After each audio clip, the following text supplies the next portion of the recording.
Last night's rain brought flooding to central Texas, prompting road closures across the area.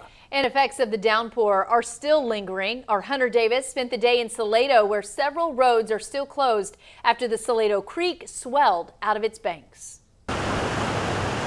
Came out at about 7:30, and it was, it had already just about crested then, and so it was about 40 feet from my house.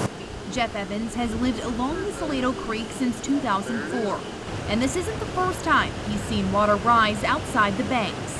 In 2009, we had a major flood that I think maybe 25 houses got water in them. And almost exactly a year later came another flood.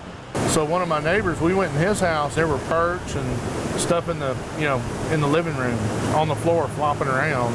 And this week's rainfall trapped his family in their home, even keeping his son from school. He couldn't get out. We were actually flooded in. The recent rain brought the water level in Salado Creek up 10 feet, even washing a log of this size up on shore. It reached about 12 and a half feet, somewhere in the neighborhood of about 17,000 cubic feet per second. So it basically, what we saw was the transformation of a creek into a river.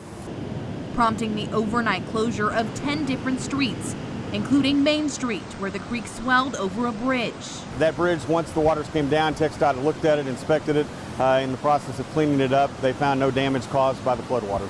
And village officials say with rain expected to continue over the next few days, they're prepared.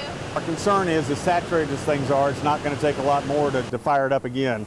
And when it gets fired up again, it's going to be a lot meaner than it is right now. So we're kind of anxious about that. We'll be fully staffed with our emergency personnel as well as city personnel to deal with whatever situation arises. In Salado, Hunter Davis, Central Texas News Now. The village says it currently has all of the low water crossings closed, and more closures could come as the rain continues. If you'd like to keep an eye on the road conditions in Salado, we have a link for you in this story on our KXXV mobile app.